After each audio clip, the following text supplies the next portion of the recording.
This podcast is part of the Power of Podcasting Network. Find it at powerofpodcasting.com. Today on episode number 646, we're going to answer that question, where the heck are all these downloads coming from? Because we're going to be talking about Libsyn custom tracking codes. And you might be thinking, Dave, no offense, I don't use Libsyn. That's okay. I'm bringing in Steph Taylor. She's a social media marketing guru, and she's going to show us a tool that you can use from Google that will help you get those same types of stats. And we have the question of the month. Hit it, ladies. The School of Podcasting with Dave Jackson. Podcasting since 2005. I am your award-winning Hall of Fame podcast consultant, Dave Jackson. Thanking you so much for tuning in. If you are in the U.S., hope you had a great Thanksgiving. Please note that even if you're not in the U.S., I really appreciate you taking time out of your very busy day, your very busy schedule, to listen to me. What am I going to do here? I help you massage your message. I help you tackle that technology. Today, we're going to get our geek on. Then I help you face your fears, because if you're going, ooh, mean technology, I've got resources for you. And then I help you flatten that learning curve to podcasting. And not just get you podcasting, but get you podcasting right in a headache-free direction. Does that sound good to you? Check it out, schoolofpodcasting.com/start. Use the coupon code LISTENER, and that will save on either a monthly or yearly subscription. And if you didn't know this, I do tech support for Libsyn.com. It's Libsyn.com. Get a free month using the coupon code SOPFREE. And from time to time, somebody will email the support desk and go, hey, I don't know what's going on, but I got a whole bunch of downloads all of a sudden. And I don't know, how do I know where they're coming from? And we're going to address that question right after this. Hey, Dave, where did that cool piece of red equipment come from? You're like, red equipment? Yeah, I'm talking about the Focusrite 2i2. This is such a cool device. If you're all worried about, I can't handle all those knobs, this one has basically 3, maybe 4. If you are doing a podcast with you and a co-host and you're in the same place, you can simply plug both your mics into this and plug this directly into your computer, and you are off to the races. If you're doing interviews over Skype or Zoom, you can plug your microphone into this. It's USB, and it just simply is so easy to use. Here's another example. How far should I turn this knob up? Well, plug your microphone in, start talking to it. It'll turn green. If you turn it up too far, it'll turn red. Well, don't do that. Turn it down just a little bit till it goes back to green. You're done. It's that simple. Check it out, Focusrite. And like I say, I've been playing with a 2i2. If you need a bigger or a smaller unit, go out to the website, schoolofpodcasting.com/646. I've got a link there to their interface selector tool that'll walk you through the entire thing, and it'll click on that, take the right to their website. Thank you so much, Focusrite, for sponsoring the School of Podcasting.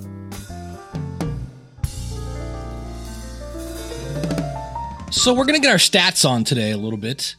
If you are using the Libsyn advanced stats, when you go into content previously published, you'll see all your episodes there, and there is a button for embed. When you click on that, you'll see a thing that says tracking, and then in red letters, new custom tracking code. And what you can do is you can type anything here. So like for me, I might put website 646, and then I can take a direct link to that MP3 file. Now, if you're using PowerPress with this, when you put that into the PowerPress URL, it's going to say, hey, this doesn't verify, because it doesn't know what to do with this code at the end of it. So you can basically take out the code temporarily, click on verify, PowerPress will be happy, and then put the code right back in, because it's fine. But what this allows you to do is basically make a link so you can see what is the source of this download. Now, in most podcast media hosting companies, they show you how many downloads you have. They show you where your downloads came from. So how many came from Australia or in China and the UK and Canada and things like that. And then they typically show you what kind of apps were used. Was it, iTunes? Was it Overcast? Was it Apple Podcast? And then was it a browser? If so, was it Safari? Was it Chrome? Was it whatever? And so what happens if all of a sudden you have a whole bunch of downloads and you don't know where they came from? Well, number one, you can't manage what you don't track. And this doesn't take any time to do. You simply, when you go to put it on your website or whatever you're doing, you put in a little code, and you'll see when you do this that it automatically adds this little code that you put in to the code that you then put into your website. Super duper easy. And so what I did was I made a tracking code for my website. I made a tracking code for my newsletter. And it's interesting because last week's episode with Kathy Heller, which if you haven't heard that, I got a lot of great reviews. In fact, can we take a tangent for just 2 seconds? Hi, Dave. Just to say, I thought your recent interview with Kathy Heller was excellent. It was a very insightful and inspirational chat, and a great example of how you should just keep on trying to succeed in any game when the temptation and even your own common sense might be urging you to give up. And I did listen to the very end. I thought your use of the outtakes was very entertaining. I'm gradually saving mine for a special holiday fill-in episode, though I don't expect for a second it'll be a short production because I make so many. Thanks for the show, Dave. Bye-bye now. And that is Paul from the Fighting Through podcast. So if you haven't heard that, go out to schoolofpodcasting.com/645. So this is a good episode, and I put a link in my newsletter. I put a link on my website, and I can actually now, you ready for this? I was like, wow, because I always know that not everybody goes out to your website, and we really, we just freak out on our website. I know I spent the better part of 7 hours working on a website that gets almost no traffic. And so this podcast from last week right now has about 1,800 downloads, of which about 1,700 are from my feed. Those are my subscribers. But I can tell you that I have, let's see here, 4, 3, 7, 10, 12, 14, 16, 17 downloads out of 1,800 from my website. And I got 4, that's right, count them, 4, not 5, not 3, from my newsletter. Now, the good news is I'll take 5 downloads and I'll take whatever it was, 16, 17, whatever I said, from my website. But this is the cool thing. You can now make informed decisions. And if I had shared a link with Kathy Heller and said, here, share this, I could have seen if she did or not. So all sorts of really cool things. So again, I'll have links and pictures out at schoolofpodcasting.com/646. And if you're like, Dave, I don't use Libsyn. Well, enter Steph Taylor. You can find her at stephtaylor.co. You can also find her podcast, Socialite. It's bite-sized online marketing. And I was lucky enough to meet Steph at We Are Podcast 2018. And she's just this super sweet, lovely woman. And she's also, it turns out, very brave, because we were there in this really nice rented house and this giant cockroach went up the wall and we all squealed like little girls and ran away. And Steph just whipped out her shoe and took care of it. And she also shared a lot about how to launch your show. We're going to talk about that today. And also she's going to explain how you can have trackable links no matter who you're hosting with using a tool from Google. So thanks so much, Steph, for coming on the School of Podcasting. Thanks so much for having me. And thanks for saving me from the cockroach. That was a small one. Like, you get used to them over here. I know nothing about UTMs. I just know I hear people starting to talk about them, and it's a tracking thing. So let's start just at square one. Yeah, okay. So UTM stands for Urchin Tracking Module. Don't ask me how the heck they come up with that name, because I'm just picturing a sea urchin every time I hear that. Basically, it's like a little, they're like little parameters that you add onto the end of your URL. And then it tells Google Analytics where people are coming from. So, for example, if you wanted to add parameters that said people were coming from your podcast, you could give that link to people. And then when they visit that link, your Google Analytics will show you, okay, this is how many people came from your podcast. Nice. So it could be like your newsletter, or let's say you had a guest on your show and you want to see, do they really share it?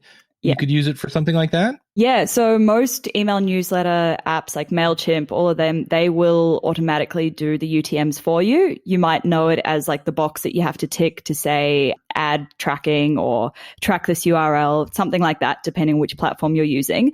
But they already have that built in. The difference with podcasting is you have to add it yourself.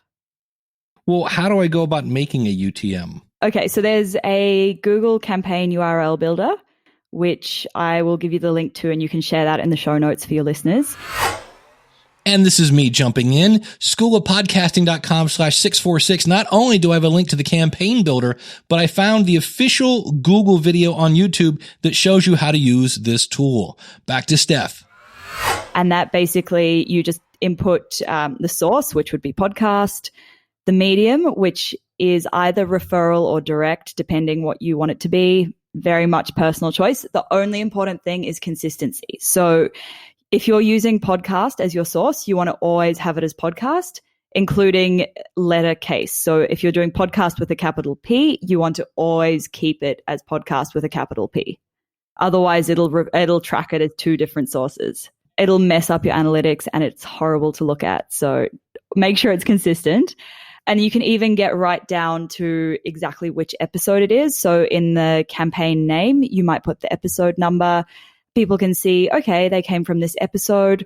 Or if you're giving it to a guest to share, you could put the guest's name in there and you can see, okay, it came from this guest. And you said there were two types. There's referral and what was the other one? Direct? Direct. So usually in Google Analytics land, direct is when somebody types the name, it types your URL in their browser, which I guess somebody it would be doing with your podcast. Usually if you're saying, hey, head to stephtaylor.co/60, they're going to type that in their browser.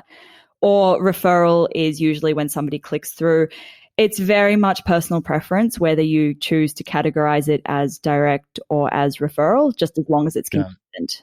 And then that's just how it's going to show up in the reports. Apparently, if you pick one of those, it doesn't really do anything different, just how it reports. Yeah, exactly. Well, speaking of reports, now that I've put one of these on and I've gone and clicked it 500 times myself to see if I can get some stats, not that we ever would do that. Where do we go? How do I go about seeing these things? In your Google Analytics, which you should have installed on your website. And if you don't, go and install it like right away. Please tell me you have it on yours. I do. I also have a heat map thing, which is kind of fun. So you can see how far people are scrolling down and all sorts of fun stuff. Fancy things. Yeah. So if you go into Google Analytics, on the left-hand side menu, it'll be something like acquisition. You choose the one that says source or source/medium, and you'll be able to see how many people came from your podcast. We mentioned sharing with your guests and newsletters. Anything else we're missing there on how people can use these? I always use my UTMs through a link shortener. So I use Pretty Links. There are similar ones. And it just means that instead of saying, hey, go to stephtaylor.co/blah, blah, blah, and then all the parameters, you just say stephtaylor.co/60, and then it'll expand out to the full UTM link. Got it. So if I follow that, they click on the Pretty Link. The Pretty Link goes to the Google UTM, which then redirects to the actual whatever website, MP3 file, whatever they're doing. Interesting. Because I could see where some people might say, well, why not just use Pretty Link? If you have Pretty Link Pro, you can see how many times people have clicked on that. But the difference is this is showing where they came from.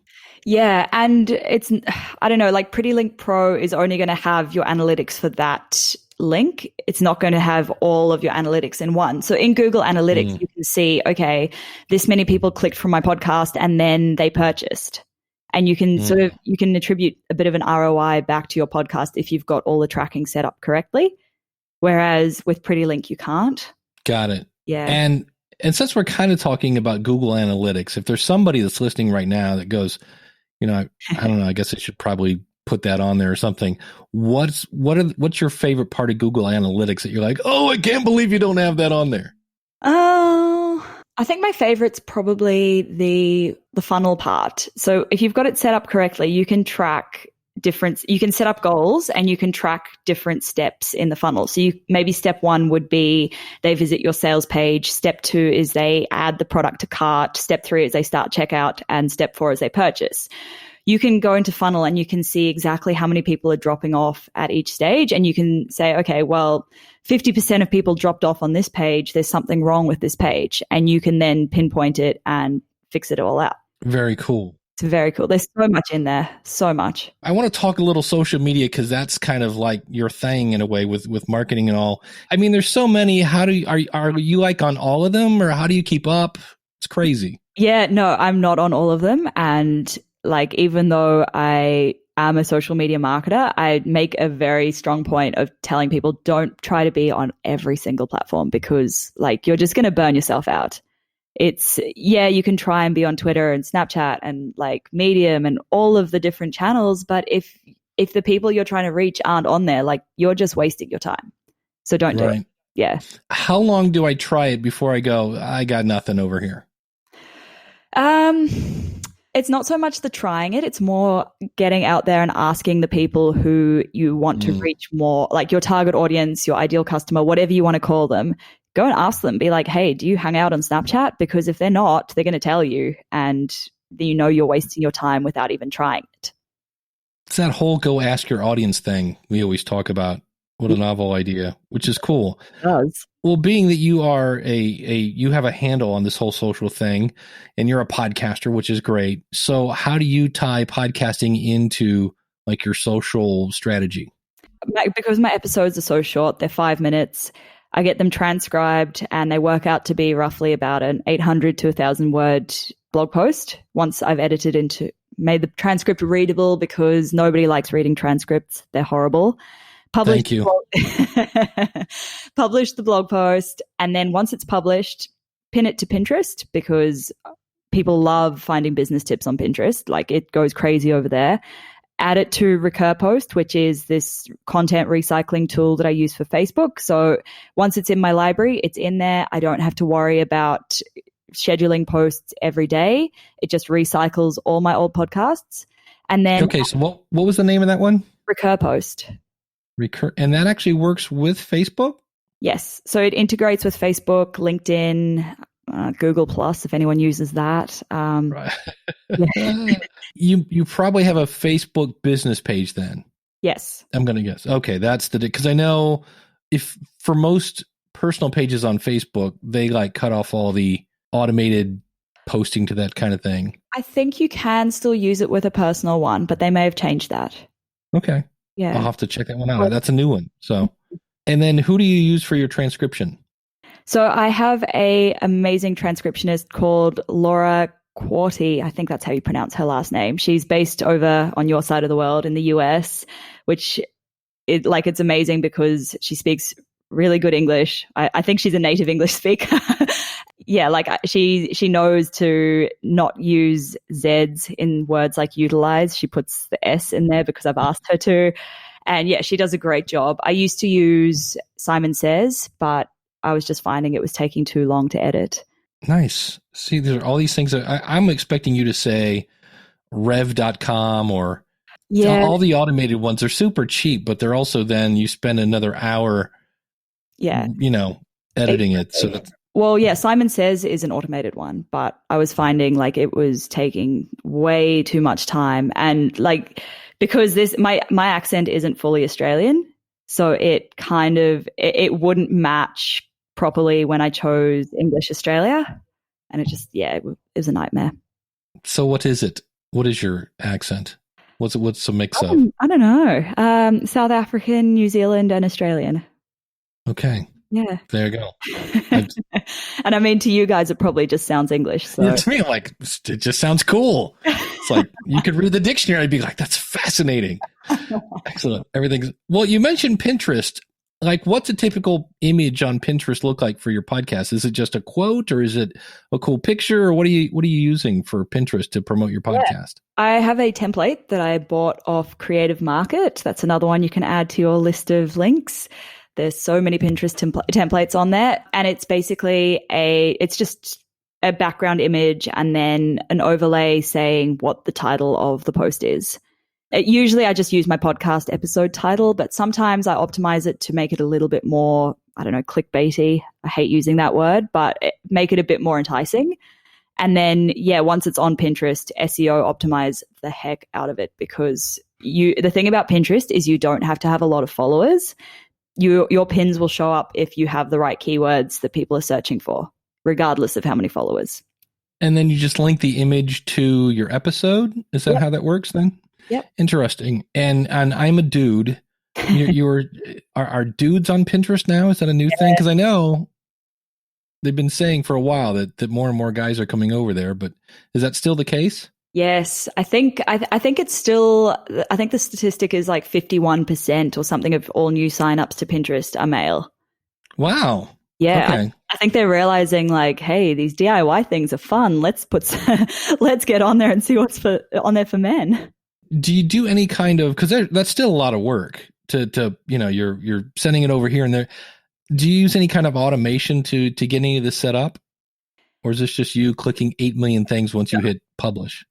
No. So I, as you'll remember, like one of our buddies from We're Podcast, Carl Taylor. Well done. We share a nice on the hard R. Yes. Carl. Yeah. He runs a business called Automation Agency. And I recently started working with them to put together like the graphics and all of that. So when my episode hits Dropbox, they get a notification saying, hey, please create the graphics. So I get them to create a blog post header, a Pinterest graphic, and an Instagram story graphic. And they create all of that, upload it for me, and then I just have to add it into the blog post and publish it on Pinterest. And that's it. Do you happen to know what his website is? I think it's automationagency.com. Let me double check that. It is automationagency.com. The other thing I always like to ask people, and this may completely blow up in my face, because you've only been podcasting a little less than a year? 6 months. 6 months. You might have one of these. One of my favorite segments is, I call it the Because of My Podcast story, which is something that's happened to you that probably wouldn't have happened to you, but it did because you have a podcast. Do you have a Because of My Podcast story? Well, I met you, obviously, because of my podcast. If I hadn't had my podcast, I wouldn't have spoken at We're Podcast. I wouldn't have met you and all of the other awesome We're Podcast speakers, wouldn't have been invited on the retreat, wouldn't have had all of the fun times, wouldn't have squashed that cockroach. Yeah. That's right. I would have died probably a horrible death, screaming like a little girl as the cockroach. Yeah. So here we are. 6 months later, and in the 100,000 download mark, which for an Australian podcast, I think is pretty decent. Yeah, for 6 months, heck yeah. Yeah, hit the top 10 in the business charts in the week I launched, which I was like, yes. Can you share some of your strategies for launching your podcast? Because I know a lot of people, I always tell you definitely want to come up with a plan, but my whole thing is having a giant launch is like saying if I have a giant wedding, I'm going to have a successful marriage. And I'm like, no, actually, that's just when the fun starts. But you should get all you can out of your launch. So what was your kind of strategy? Yeah, well, I guess my strategy was to have that big launch because all of the research I did told me, hey, your iTunes rankings are determined by your number of new subscribers in the last 7 days or whatever it is. So I was like, okay, cool. If I can get everyone who's on my email list, everyone who's following me on Instagram, Facebook, all of these channels to come and subscribe, then I've got a much better chance of getting in the top charts. And that's how it worked. So yeah, my big strategy for launching it is spend as much time as you can growing your audience beforehand. If you already have an audience, that's awesome. Let them know that you're going to be launching a podcast. Give them little teasers, make them really excited for this launch so that when you launch, they are they're the first people to go over there and hit subscribe. If you don't already have that audience, create some free content, something where you can start building your email list off the back of so that when you do launch, it's not just crickets. I think that's what a lot of podcasters get stuck on. Like they launch and then nobody listens and they think, okay, why am I even bothering to do this if nobody's listening? And then they stop. So by knowing that there are actually people out there listening to you, then I think you're much more likely to keep podcasting because you've got them keeping you accountable. You know, it's just horrible when you put hours and hours, because that first episode is painful to put together. And then you like see you got 13 downloads. You're like, wait a minute. If I counted my cousins, I should have at least 22. And that's depressing. So it's good to get everybody and their brother. And like you said, were you blogging for how many years before you started your podcast? I was blogging off a different website. So for about 6 months before I started the podcast. So not very long. But did you tell those people to go sign up for your podcast? Yeah. Yeah. So I'd started building an email list off the back of this other website, and they kind of came over. Luckily, I'm surprised they did, because it was a completely different website they'd never heard about. But yeah, they came across, and they're some of my most loyal listeners now. That's it. Yeah. Those people who come across on day one, they'll be the ones who stay with you for the longest time. Well, what's coming up in the future on your show? Okay, so I interviewed an amazing SEO guru. She actually is also a former We're Podcast speaker, and she's coming up this week, Kate Toon, next week, next Wednesday, and got a bit more on Instagram marketing coming up. And I'm basically an open book. I've just introduced listener Q&A every Friday, so people submit their questions and I answer them on the show. Nice. And so far that's been going really well, because people love sending in questions, and they love it even more when you actually answer their questions. And the best part is you usually get 3 or 4 people sending in the same question, so they all feel like you answered their question personally. Yeah. There you go. Well, if you'd like to check it out, again, her website is stephtaylor.co. Steph, thanks so much for coming on and talking a little UTM and a little social media. It's great to see you and hear from you, and keep up the great work. Thanks so much for having me, Dave, and sticking with me through the dull UTM stuff. One thing we have to have you do before you leave, can you do a little American accent for us? Oh, boardwalk. There you go. Yeah. Nice. We already said Carl. That was even better. So excellent. A little bit out of practice. Well, thank you so much. Thank you. It was funny when I was in Australia. I'm like, wait a minute. If you refer to Carl as Carl, is how they kind of pronounced it. I said, how do you phone him? And she said, you would call Carl. Cool. You would cool him. So she is awesome. And check out, here's something about, people zag and zig and things like that.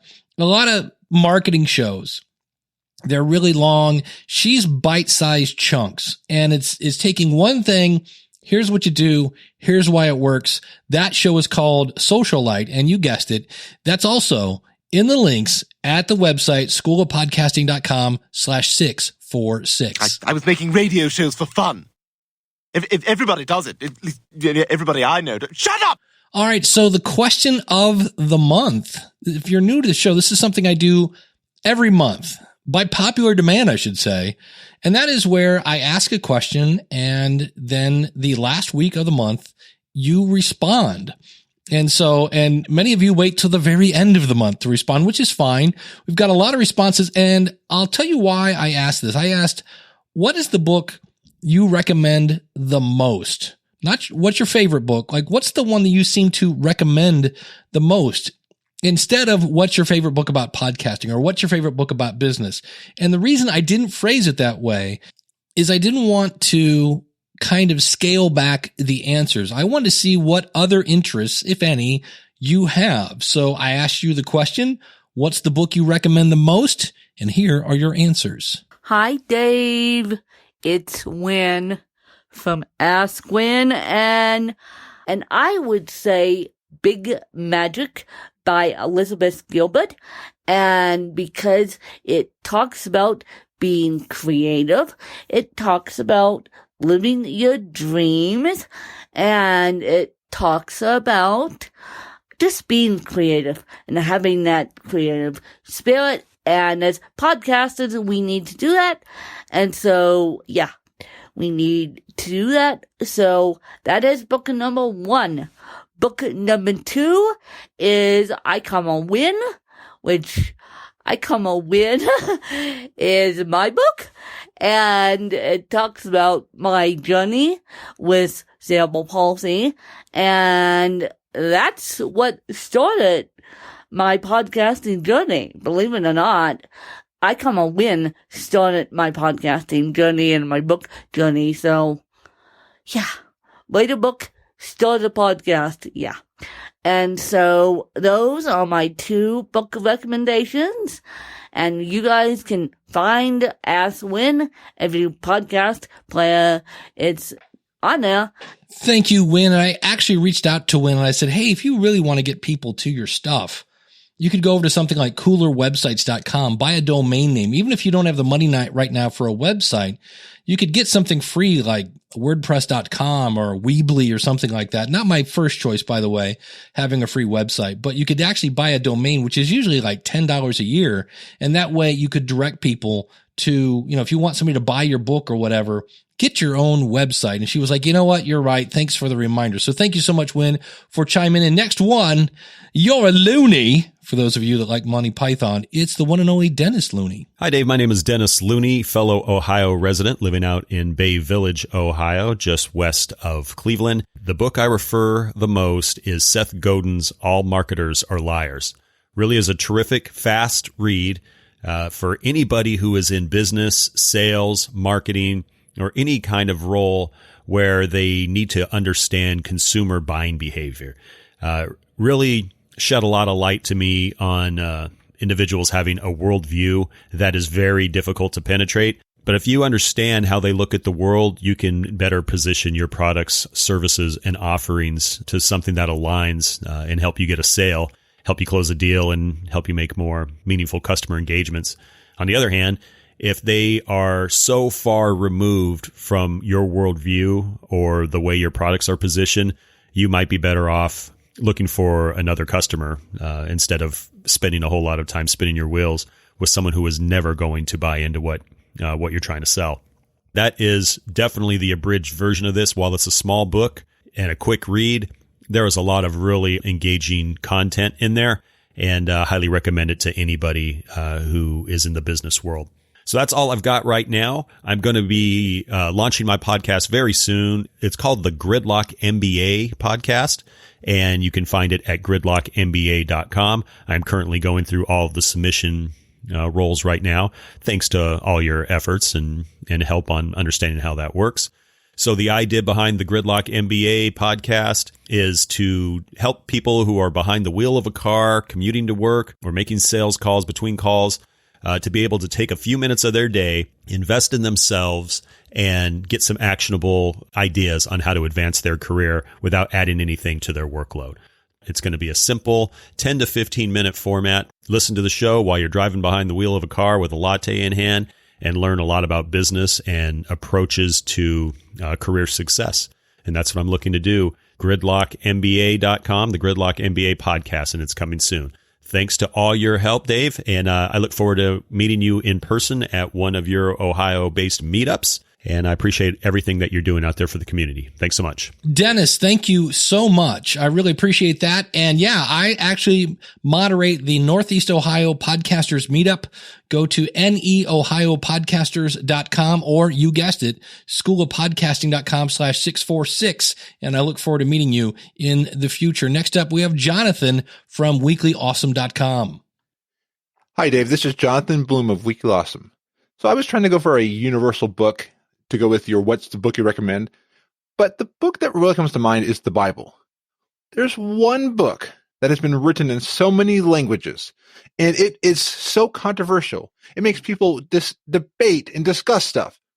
And there are so many different themes. There's things you can pick out, even if you aren't a Christian, and it's not a book that you follow, you can get things like do unto others what you would want to be done to you. And if you want to talk about content that makes people have emotions, there's this one book. Again, the authors are all dead now, and it's a book that still gets emotion. So if you want to capture people with your podcast and get them to have emotion, write content that could be written down for 2,000 plus years and have debates and have people take it in and out of context, so many different things. Well, that's my answer, is the Bible. Not a bad choice, my friend. Next up, speaking of all this, it's all Australia all the time here. The one and only from On the Bubble podcast, Josh Liston. Hey, Dave. Josh here from onthebubblepodcast.com. Well, as Dave and I have spoken many times in the last few years, and I read around 100 books a year-ish and have done for many years, this question was quote-unquote awesome. And it also, I can't get it down to less than 3. So sorry about that. For fiction readers, I've never had anyone complain when I recommend a book called A Man Called Ove by Frederick Backman. It's just a really beautiful read. For non-fiction readers, which is mostly what I read personally, I recommend a book called H is for Hawk by Helen MacDonald. And the only way I can describe it is it's a really slow burn, but if you stick with it maybe through the first half of the book, you get completely sucked into that world that MacDonald creates. It's hard to describe. So H is for Hawk by Helen MacDonald. And for business and marketing readers, which I don't actually read much anymore, because of this particular book, and you'll find out in a second why, I recommend a book called The Halo Effect by Phil Rosenzweig. And it's just a great primer for filtering every other business book you're likely to read. And it's particularly great if you've tried to read, say, Nassim Taleb, and his work may have been too academic or just too inaccessible for you at the time. The Halo Effect kind of bridges the gap between a really intuitive academic construct around business and real hard truth of business. It's a great book. And it will challenge you around what you believe around causality in business, if you happen to be in business. And just a word of warning, if you happen to be a fan of Jim Collins and similar authors that have very research-based approaches, The Halo Effect, in no uncertain terms, shreds up most of that research and points out the flaws in the methodology of people like Collins within the first couple of chapters. It's well worth reading, but it's a tough one. I will have to check that out. Next up, you heard him earlier talking about last week's episode. This is Paul from the Fighting Through podcast. Hi, Dave. I tend somewhat unusually to recommend my friends and family to read my dad's own Second World War memoirs, Fighting Through from Dunkirk to Hamburg. I recommend it because it covers one man's 6-year journey from the 1940 Dunkirk beaches through to the D-Day beach landings in 1944 and beyond. And it offers many insights into the emotions and the ups and downs of being in a war, so there are plenty of takeaways for everyone, not to mention the history lesson. Dad sadly wasn't alive to see his writings published, but I know he's somewhere watching me as I take his memories beyond the printed word into my very own podcast called, of course, Fighting Through Podcast. It started off with extracts from the book, but has diverged nicely into other memoirs and interviews with comrades or others. There's a memoir from Dad's commanding officer, one from the captain of the ship which rescued him from Dunkirk, and interviews with a Lancaster rear gunner and a tank commander. And they're just the tip of a frightening and funny 40-episode iceberg. Thanks for the opportunity to mention it, Dave. I'm Paul from the Fighting Through podcast. Bye-bye now. Thank you, Paul. That actually makes my heart go pitter-patter, because I always love when people podcast with their parents or their parents podcast with their kids. And so you're basing your podcast on a book from your dad, which is very, very cool. And again, links to everybody's show, everybody's book out at schoolofpodcasting.com/646. We've got the question of the month for December coming up in just a bit. But first, we got to hear from Stephanie. Hey, Dave and everybody. Thank you so much for this question. This is a really good question. This is Stephanie from the Virtual Expats, Expat Rewind, and Changing Scripts podcast. 2 of my podcasts are expat/living overseas related, and a book that I refer a lot of people to is called Global Soul by the travel writer Pico Iyer, who's the epitome of a cross-cultural person who grew up in a few different cultures and then moved to other cultures and has a very different view on the world. And it's a collection of short stories of him being at home and not at home in a lot of different places, and how he articulates his geographical confusion and fluidity is just the most beautiful thing I've ever read. It's really, really, truly something to behold. And every time I talk about the issues behind living overseas and the cultural things and the culture shock, and it always inevitably comes up. And I always use him as an example of someone who's extremely comfortable and extremely uncomfortable everywhere. And that makes me feel really good about my own life. So I hope it makes other people feel good about theirs if they are in that kind of cultural confused state. Thank you so much. This is a great question. Thank you, Stephanie. And I was talking earlier about having a domain name, and this is a great example of that. This is Todd from the Why Urology podcast, which you can find at whyurologypodcast.com. But that points right to his Libsyn page. So take it away, Todd. Hi, Dave. This is Todd Brandt of the Why Urology podcast at whyurologypodcast.com, a podcast which is my personal attempt to answer a question that I get from patients, friends, and family when I tell them that I am a urologist. Why urology? The book I'm going to recommend to your listeners is by Susan Cain, C-A-I-N, called Quiet, The Power of Introverts in a World That Can't Stop Talking. This may be a strange title to recommend to podcasters whose stock in trade is talking, but I can tell you as an introvert, my biggest fear when I started my podcast was a microphone. When I took that microphone, though, and I put it in a quiet room, suddenly I leveled the playing field for the introvert. If any of your listeners are introverted and they're wondering if their voice needs to be heard, it does. This book or the TED Talk by Susan Cain really helped me. Thank you for all you do, Dave. I am Todd Brandt, Why Urology Podcast, whyurologypodcast.com. Happy Thanksgiving. Thank you, Todd. Happy holidays to everyone. And you might be saying, Dave, what's your book?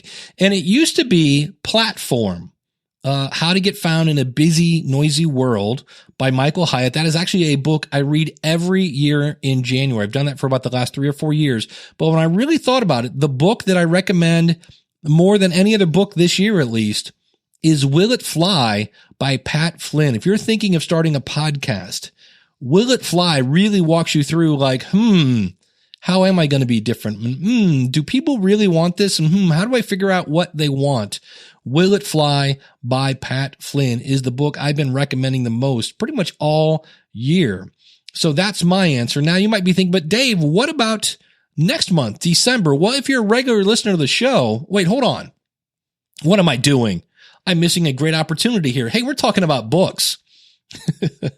Did you know you can get a free book from Audible if you go to schoolofpodcasting.com/free book? I love listening to books on Audible. I'm actually listening to a book right now. He said, pulling up his phone. I believe it's called Vocal Triggers. It's something triggers. It's really, really good. Talk Triggers. And you could get Talk Triggers for free by going to schoolofpodcasting.com/free book. And if you're like, hey, Dave, how do I get a link that I can recommend to people?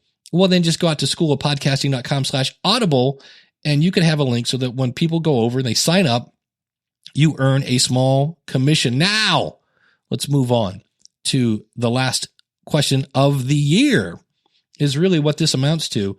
And if you're a regular listener to the show, and for those people, I deeply, deeply appreciate it. You know, the last question of the year for the last couple of years has been the same. And sometimes people like Steve Stewart give me the same answer because, well, it's the same answer, but here's the same question. And here's the thing. I got to say this up front. One and only one answer. I know it's hard. You're going to say, oh, Dave, this is so hard. I know it's hard. But that's why it's a good question. And that question is, right now, what is your favorite podcast and why? If you could let me know where I can find it, the website, that would be, because I get a lot of answers on this one. And if I got to go find everybody's link, I'm going to lose my mind. So what's the name of the podcast? What is it about?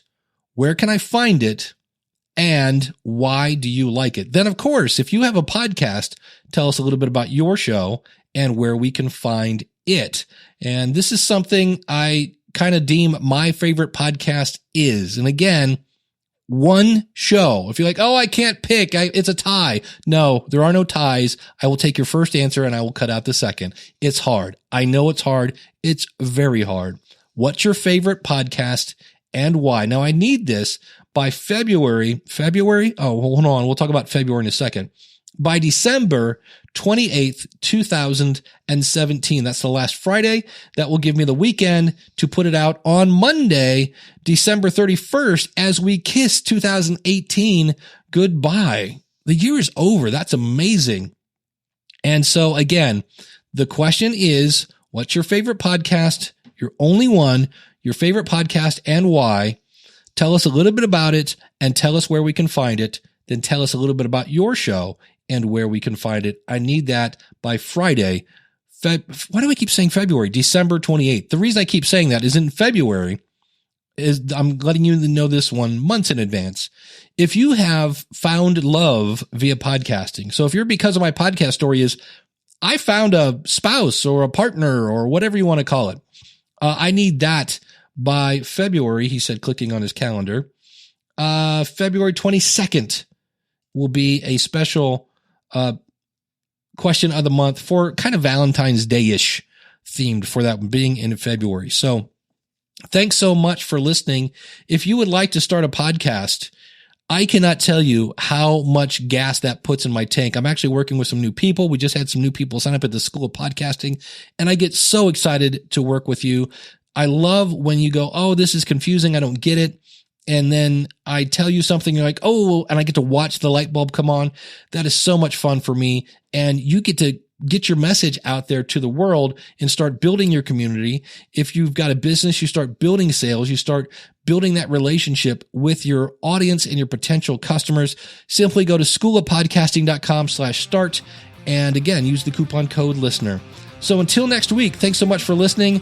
Class is dismissed. Take care and God bless. If you like what you hear, then go tell somebody. If you like what you hear, then go tell somebody. Today on episode number 646 of the School of Podcasting, I'm going to be talking about the new Libsyn custom tracking codes. And you might be thinking that, Dave, your mouth doesn't work.